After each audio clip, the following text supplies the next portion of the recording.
الحمدللہ رب العالمین والصلاة والسلام علی خاتم الانبیاء و سید المرسلین۔ محترم سامعین اکرام، السلام علیکم ورحمۃ اللہ۔ ہماری اس فہم قرآن کلاس کا موضوع ہے کیا آخرت ممکن ہے، اور ہم اس سلسلے میں قرآن حکیم کی چند ہی آیات کا مطالعہ کریں گے جن میں یہ دلائل دیے گئے ہیں کہ آخرت کیوں کر ممکن ہے۔ سورہ مریم کی آیت نمبر 66 اور 67 ہے۔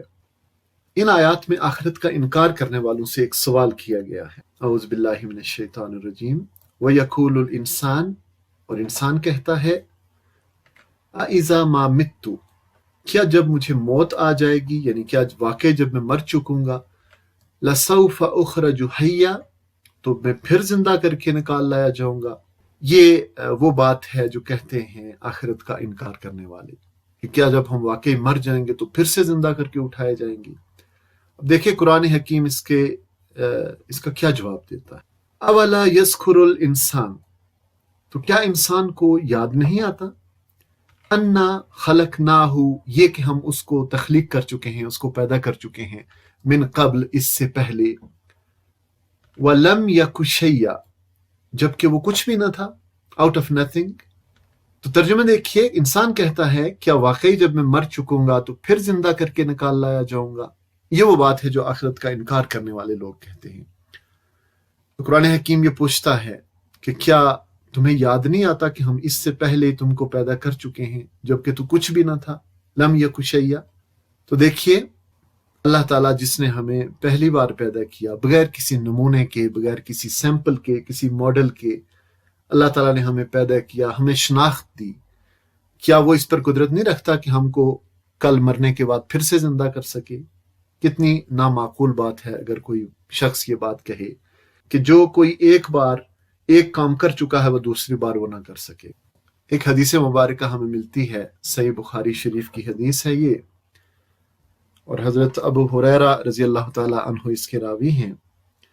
نبی صلی اللہ علیہ وآلہ وسلم نے فرمایا، قال اللہ تعالی، کہ اللہ تعالیٰ فرماتا ہے، یشتمنی ابن آدم، ابن آدم مجھے گالی دیتا ہے، وما ينبغي له ان يشتمنی، اور یہ اس کے لیے مناسب نہ تھا کہ وہ مجھے گالی دیتا، ويكذبنی، اور وہ میری تکذیب کرتا ہے، مجھے جھٹلاتا ہے، وما ينبغي له، حالانکہ اس کے لیے یہ مناسب نہ تھا، اما شتمه فقوله، اس کی گالی یہ ہے کہ وہ کہتا ہے، ان لی ولدا، کہ میرا بیٹا ہے، یعنی جیسے کہ عیسیٰ علیہ السلام کو عیسائیوں نے اللہ کا بیٹا قرار دیا، تو یہ گویا اللہ کو گالی دی۔ وَأَمَّا تَكْذِيبُهُ، اور اس کا جھٹلانا یہ ہے، اس کا میری تکذیب کرنا یہ ہے، کیا ہے؟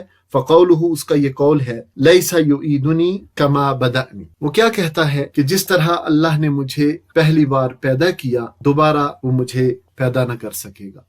لَيْسَ يُعِيدُنِي كَمَا بَدَأَنِي، تو گویا یہ کیا ہے؟ یہ تکذیب ہے، اللہ تعالیٰ کو جھٹلانا ہے کہ کوئی یہ کہے کہ جس اللہ نے ایک بار پیدا کیا وہ دوسری بار پیدا نہ کر سکے گا۔ تو جو لوگ آخرت کا انکار کرتے ہیں وہ اللہ کو جھٹلاتے ہیں، وہ اللہ تعالیٰ کی تکذیب کرتے ہیں۔ تو دیکھیں، آج سے کچھ برس پہلے، آج سے 100 سال پہلے کہہ لیں، ہم میں سے جو بھی اس وقت اس کو سن رہے ہیں، ہم میں سے کسی کا کوئی وجود نہ تھا، ہماری کوئی شناخت نہ تھی، ہماری کوئی پہچان نہ تھی۔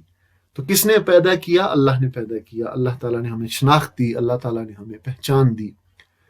تو کیا وہ مرنے کے بعد دوبارہ زندہ نہ کر سکے گا؟ یقیناً وہ اس پر قدرت رکھتا ہے اور وہ یقیناً زندہ کرے گا۔ اب اس تکذیب کا جواب سورہ اعراف میں دیا گیا ہے۔ وہ تکذیب کیا تھی کہ لیس یعیدنی کما بدأنی، کہ وہ مجھے دوبارہ پیدا نہ کر سکے گا جیسا کہ اس نے مجھے پہلی بار پیدا کیا۔ تو یہاں دیکھیں کیا فرمایا جا رہا ہے، کما بدأکم تعودون، جس طرح تمہاری بدأکم یعنی ابتدا کی گئی ہے، تعودون اسی طرح تمہارا اعادہ کیا جائے گا، یعنی جس طرح اس نے تمہیں اس دنیا میں پیدا کیا ہے اسی طرح تم آخرت میں بھی پیدا کیے جاؤ گے۔ ایک لاجیکل سی بات ہے جو سمجھ میں آنے والی ہے، وہ یہ ہے کہ پہلی بار کی نسبت کوئی بھی کام دوسری مرتبہ کرنا آسان ہوتا ہے، اور اگر کمپیوٹر کی زبان میں کہیں تو ہم جب کوئی فائل بناتے ہیں، کوئی پریزنٹیشن بناتے ہیں، اس میں کافی سارا وقت لگتا ہے، اور دوسری بار تو وہ کاپی پیسٹ ہوتا ہے، وہ تو بس اس پہ کلک کرنے کی بات ہوتی ہے اور وہ کھل جاتا ہے۔ تو اللہ تعالیٰ فرماتا ہے وَهُوَ الَّذِي يَبْدَأُ الْخَلْقَ، وہ اللہ ہی ہے جو تخلیق کی ابتدا کرتا ہے، ثم یعیدہ، پھر وہ اس کا اعادہ کرے گا، یعنی پھر سے دوبارہ پیدا کرے گا، وَهُوَ أَهْوَنُ عَلَيْهِ، اور یہ اس کے لیے آسان تر ہے۔ تو جب کچھ بھی نہ تھا اور پیدا کر دیا تو دوبارہ پیدا کرنا کیوں کر اللہ کے لیے مشکل ہوگا۔ ہم اس کی گواہی دیتے ہیں اور ہم اس پر ایمان لاتے ہیں کہ جس اللہ نے ہمیں اس دنیا میں پیدا کیا ہے وہ ہمیں آخرت میں بھی پیدا کرنے پر قدرت رکھتا ہے اور پیدا کرے گا۔ وَهُوَ الْخَلَّاقُ الْعَلِيمُ، اور وہ بہت بڑے علم والا تخلیق کار ہے۔